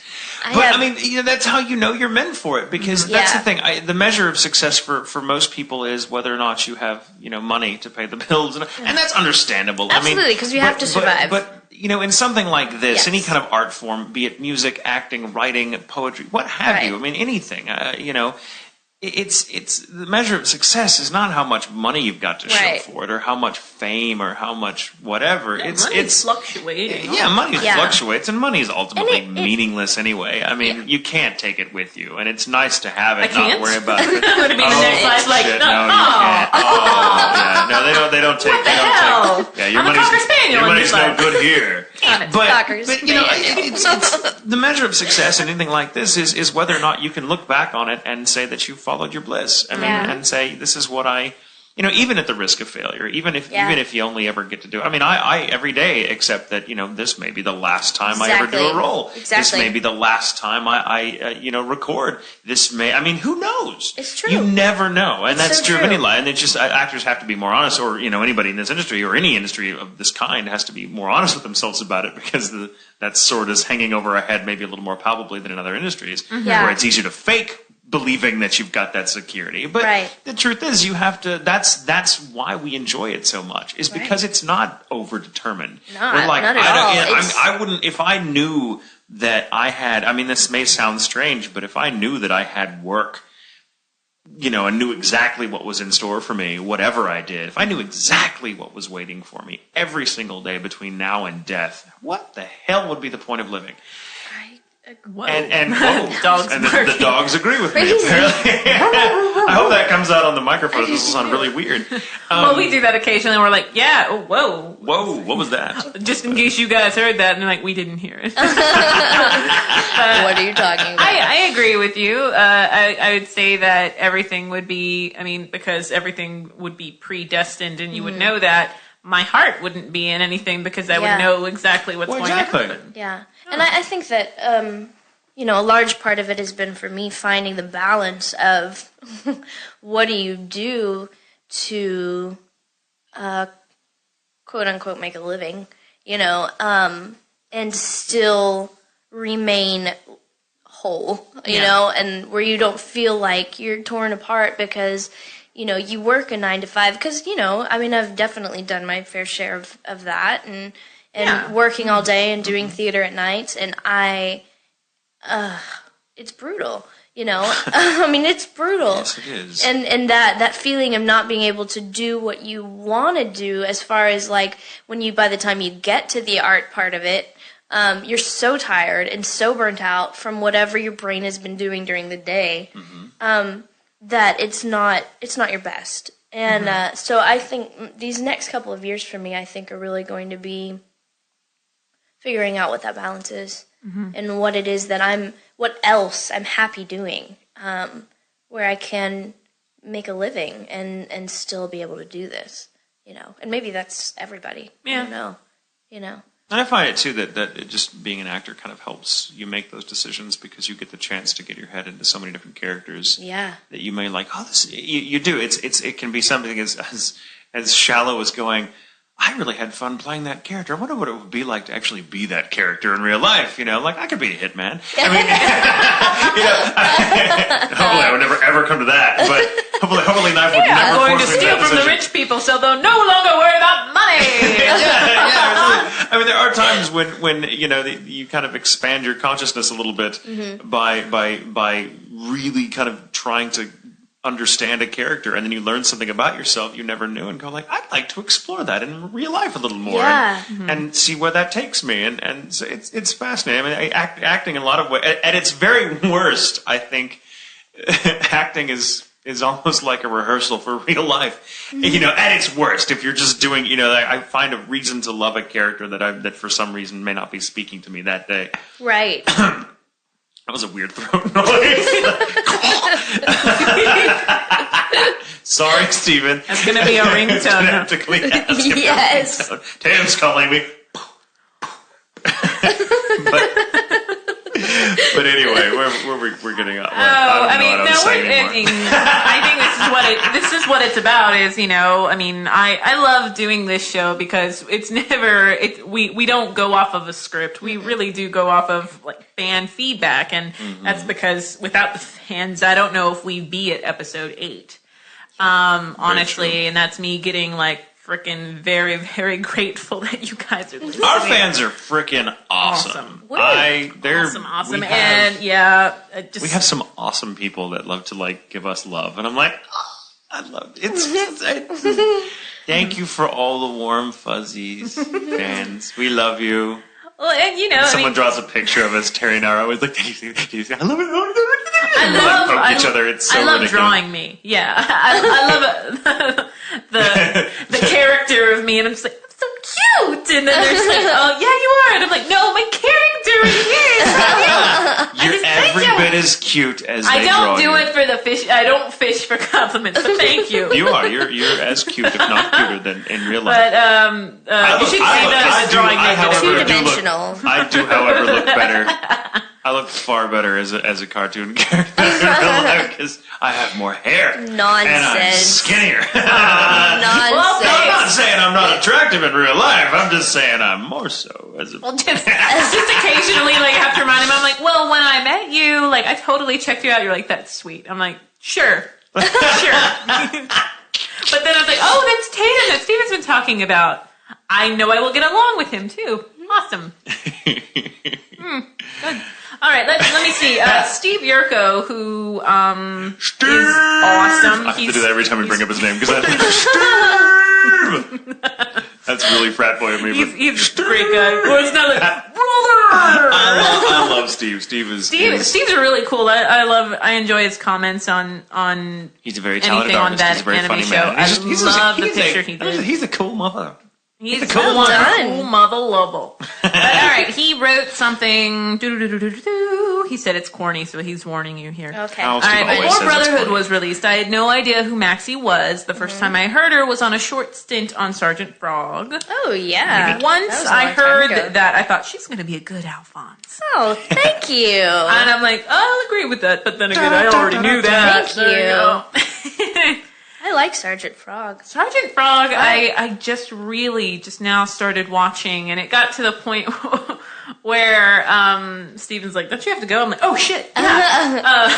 Because I just found out it's available on Hulu, both dubbed and subbed. Oh. So for those of you who haven't picked it up, if you're unsure, on the fence about buying it, check it out on Hulu. Nice. Okay, well, we have a comment and a very bizarre question, which I'm tempted to ask because I love it. But the comment first, because this comes from Lauren88. She wants to. What's up, Lauren? Lauren wants to say that tell her she's doing a great job. By the way, thanks, Lauren. And that this is coming from an extremely critical person. Oh, thank you. Her words, not mine. I'm like, trust me, She's extremely critical. No, that's not. Lauren is she loves her some FMA. Thank so you, if you Lauren. screwed it up, she'd My tell sister's you. name is Lauren too. And, So is this who this is? no. That would be crazy. Lauren Whitehead, if that's you, My sister's very you're my critical. hero. That would be ridiculous. And now the question, which I think is, I don't know my Questions own that answer to involve this. all But this of us, is I all of do. us. This is, can all three of us do our best impression of our favorite cereal mascots? Oh, I don't even know of a cereal mascot that I'm trying to do in front of you. I will be Count last. best You could do Count impression. Count Chocula. But what if he's not my favorite? I don't know, because, like, I don't think there's a mascot for, like, Total. Some of them, yeah. Yes, there is. There's yours. There you go. There is mine. Okay, that's All mine. right. It's Tourette's guy doing the Total commercial. Well, I just- Don't talk shit about Total. Yes. Oh, God.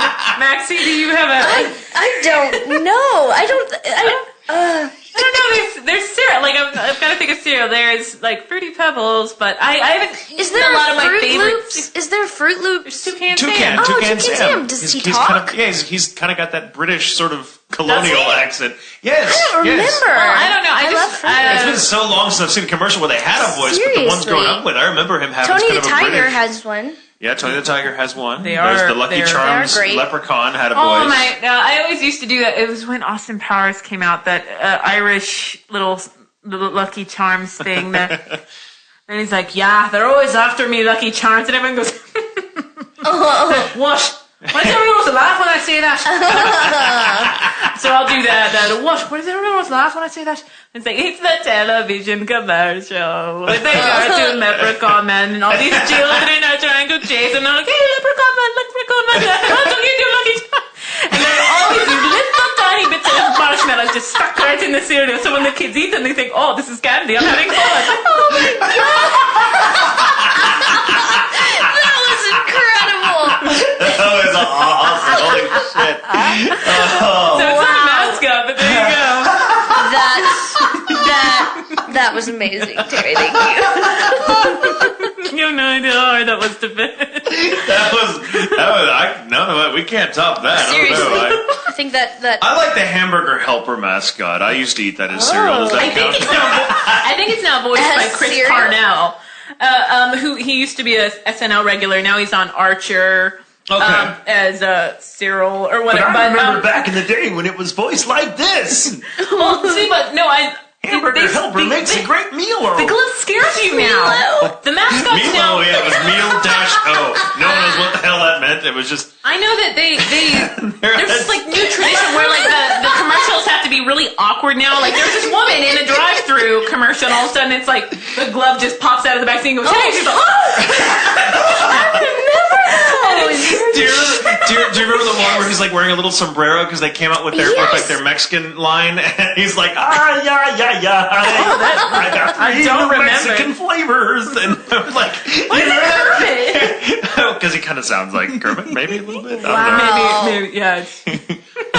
Yeah, Mascots. the hamburger helper guy. I used to really love the glove. I don't know why. The Sargento cheese so guy. random. What was it? Do you guys remember like the Schoolhouse Rock characters, like the Saturday morning cartoons? They'd have them on between cartoons. Like, it was like how to eat healthy. It was like little things like there was the one guy, I guess he was kind of vaguely pear shaped with the cowboy hat, and he's like, a hunk of cheese. You remember that? Yeah. And there was something about Hunka, yeah. yeah. And there was another guy telling you don't drown your food, like don't over dip, and don't like Don't cover everything in drown gravy. your And it was called Don't Drown Your Food. What else was there? They're all kinds. See, we don't have. I guess because I don't watch. I don't know. I didn't stuff like anymore. the kids happen, shows. though. Like now, I don't know what they do, but like the kids shows, the commercials were all about like stranger danger and shit Yeah. like that. They're like, Louis the Lightning have a Bug. code, and like no code, no go, and stuff like that. So they made up songs for that and all that. But no, I don't really remember. I remember the most random crap. I really do. Obviously, I just proved that.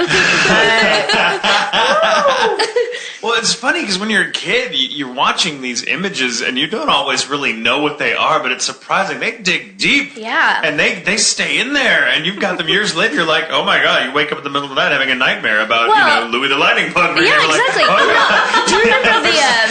Do you remember the seatbelt one with the buckle up for safety, buckle up? Do you remember that? Yes. Well, Was it that was it the crash test dummies that used to do that song? Yes, it was. It was so creepy looking. I love the Yes. safety guys. Oh, it was. so I forget their creepy. names. Please tell me. I'm sure you'll tell me. Tell me on the fan Because there was page. two of them, right? There were two of them. Yeah, there were two of them. It was like Carl and something. And I always thought like one of them was played by like Bill Murray, and I'm obsessed with Bill Murray. So I love the crash test. But I don't remember a lot. Well, it was of like them. that song. I don't know what it was about it, but Buckle up.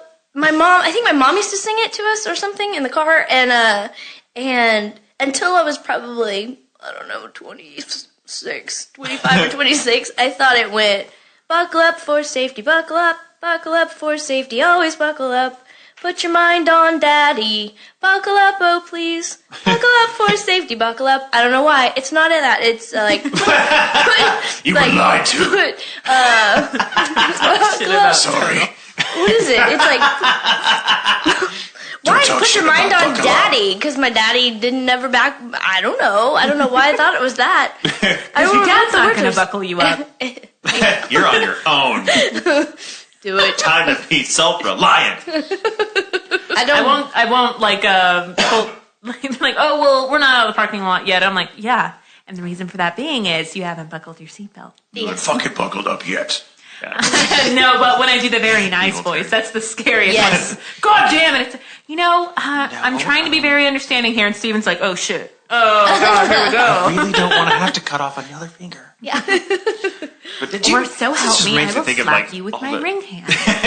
So help me, I will slap you with my ring hand. He's breathing on the glass. Idiot, that's condensation.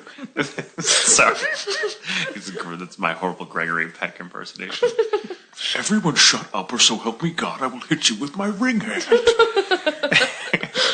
It's like Invasion of the Body Snatchers. Where is Michael? Please, not Michael. Does not. I was cast like what Tatum and I do this terrible, not terrible thing, but we're really annoying when we're watching a movie at home. Is we cast people like as we're watching the movie, like who would that be played Like, who would this by? be if this were an anime? And, And I always cast myself as like I don't know. Is there a woman that's in there for 5 seconds? I'm Terry. That's me. And I'm always the glasses wearing smart one. That's know, it's a zombie movie. He'll make it to like he'll be like the third to last person killed. But he'll be the smart one that's like, no, we need to do Who makes this. Steven a monster all the time. Steven's always a monster. And Josh was always That's amazing. And Josh was always like Josh was always the one he's always the impish one who's like, we have to get out of here! No! Go everyone! No! No! He's always the bitcher. He's always the whiner, which he's not in real life, but he would be if there were zombies. Yes. Which, Awesome. by the way, if there were zombies, I would totally not be the smart guy who's like, we need to do this. I'd be like, we have to leave! Like, where are we going to go? They're everywhere. Somewhere! Terry and Stevens, that's where you go. It's fine. I would come over here. I'd stay here. Just close the blinds. Exactly. Everything's Well, they've got traps set up for zombies. There you go. Oh, We totally. actually It's do. the punch bag out there. We're very Home Alone about it.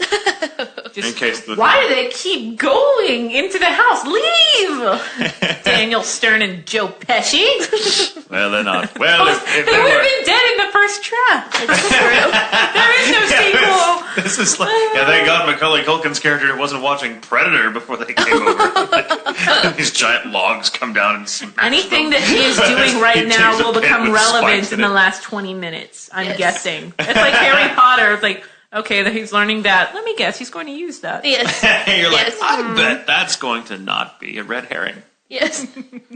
It's like lost. What? Sorry. Foreshadowing. Shit. It's my lost. Stop fucking foreshadowing and actually tell us a story. Sorry, I'm bitching I about love when I Lost guess. again. Okay. It's only because I watched last episode 2 and then everyone's like, this one looks better than last week's. I'm Why like, did you watch only it? just because now it's a vendetta. Now I'm going to watch it because I want to so I can laugh at people that like it. So I can, it's so, weird. I'm such a dick. I'm watching it because I want to see if I'm right about how I think it's all Eric going to Bale end. was right. He's totally right. That's Eric what I told him was he won. totally right. Eric was like, you know what? You keep bitching about it. I think you're like I that kid that love teases the show. girl he I likes and plays on the Yes. love to hate it, and I'm so far. I'll be honest with you. I love Since to we hate a started lot of watching things, it, I'm really, But I really don't like good. look for new information to hate them on.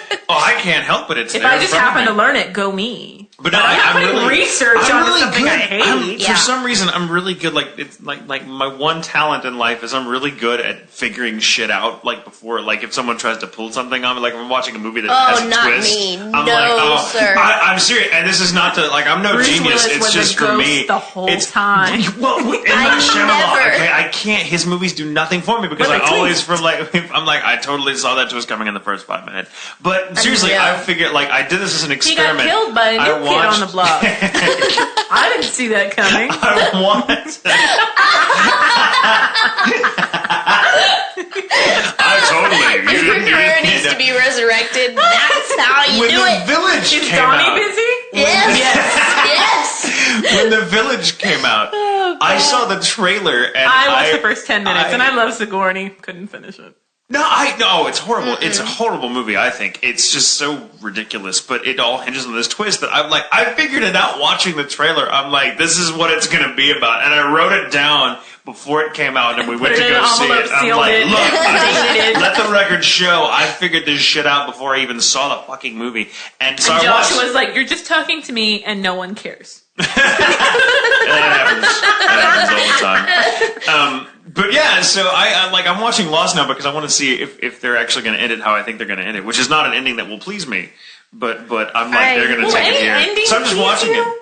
Oh no, yeah. Well, not with Lost. No, Like at this with point, the there's whole, nothing they can do that will I save don't know, it. world imploding and it being part of like Hurley's dream or something. I don't know. At this point, I cannot. The fairest I can be is to say I cannot conceive of a way that they can save the show, as far as I'm concerned, by ending it any particular way. Yeah. Like the way they're ending it now, I'm just And it's a giant just monster me. starts attacking New York, right? And you don't really see it throughout the film. You don't until like the last 10 minutes, and they show it all over the fucking place. And then, You're talking about Sex in the City? yes.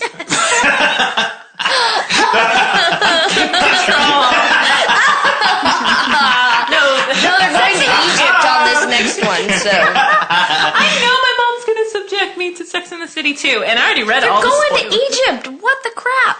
I don't know.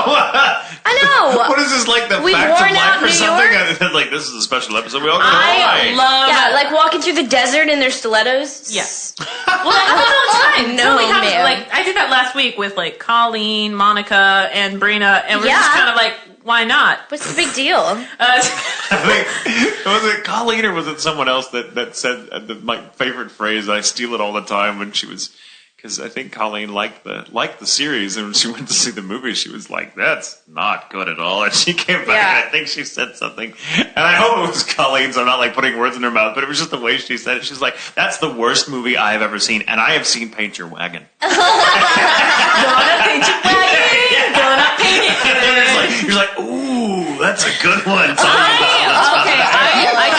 I saw it on opening day with my mom, I saw it too. and I really wish someone had told me I would be looking at like Yeah. a big Yeah. screen penis. Yeah. Or I'm just like, whoa, Wait, what? no, Full frontal. full frontal. Wow, and- wait, this Whoa, changes whoa, everything. whoa, whoa, whoa. Yes. And he's a dancer dude, whatever. So he's Really? very fit. Yes. So, but I'm Wow. sorry.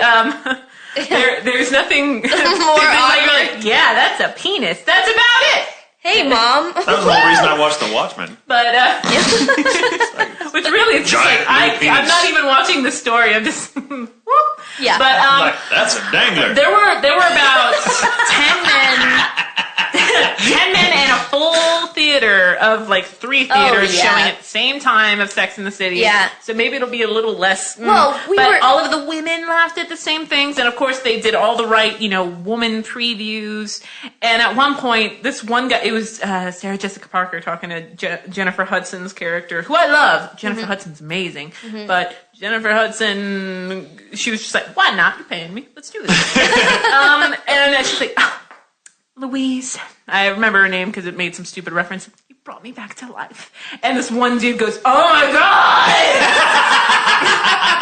And all of the women, they go, "Aw." So that guy took it as, I should say more. Oh, And no. so he started like, "Come on." And this woman is the most polite audience ever. She's like, "Would you kindly shut your mouth?"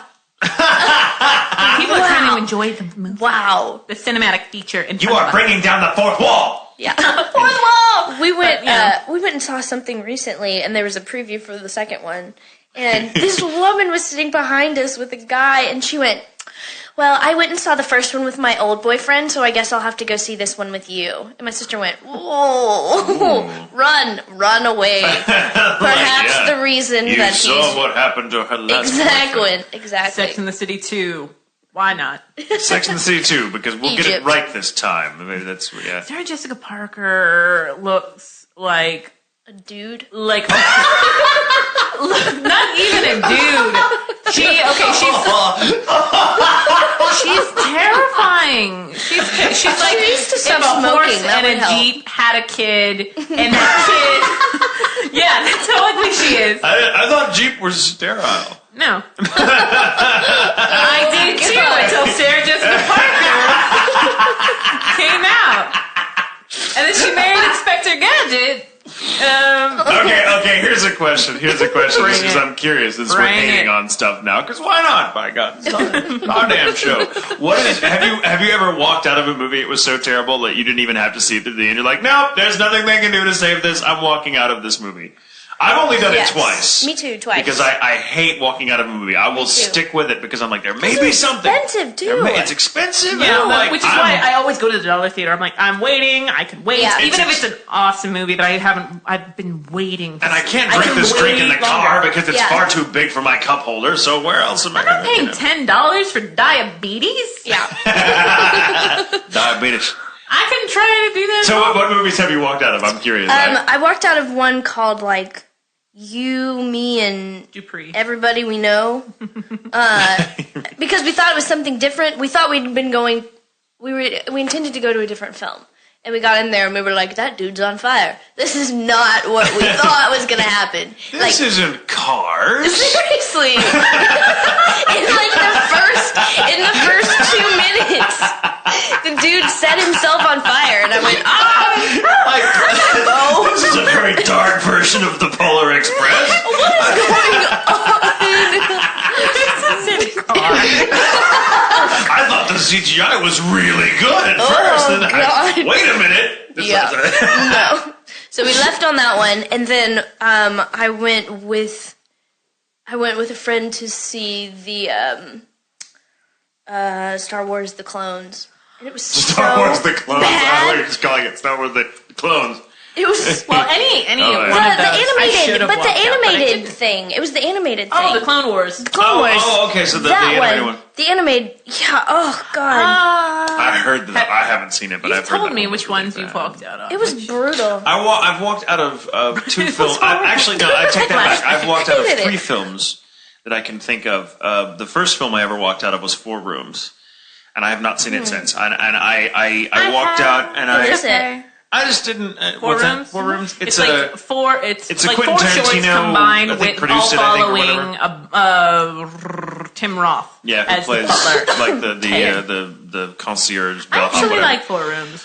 I just didn't, and I think it was probably the mood I was in that I didn't like any of the stories. And by the time it got to the last one, I was like, this one's not any good. And then I walked out because I was kind of in a bitchy bored. mood that night too. I should probably watch it again because it's been a long time, and I've since kind of decided that I rather like Tarantino, and I didn't always.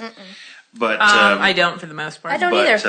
I don't well, his last few movies have kind of changed my mind because I've really liked his last No. several movies. But I saw Inglourious Bastards, and I thought that the acting was the most brilliant thing I've seen in a long time, and I hated that movie.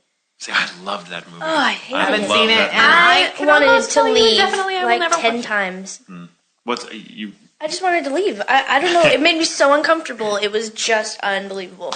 Really? But the acting That's how- was ridiculous.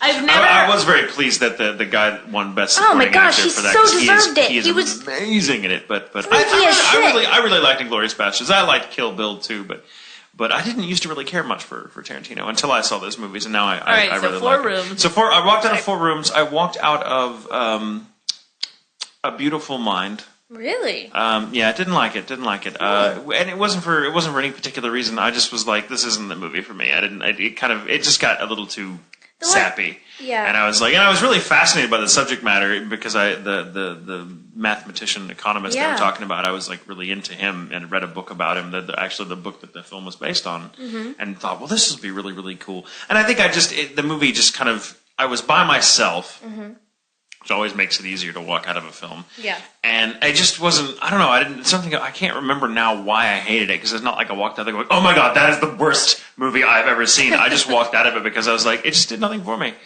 Nothing was hitting home, and I just didn't, everything about it just kind of seemed off to me. It just clearly I was not the audience for this film, so I walked out.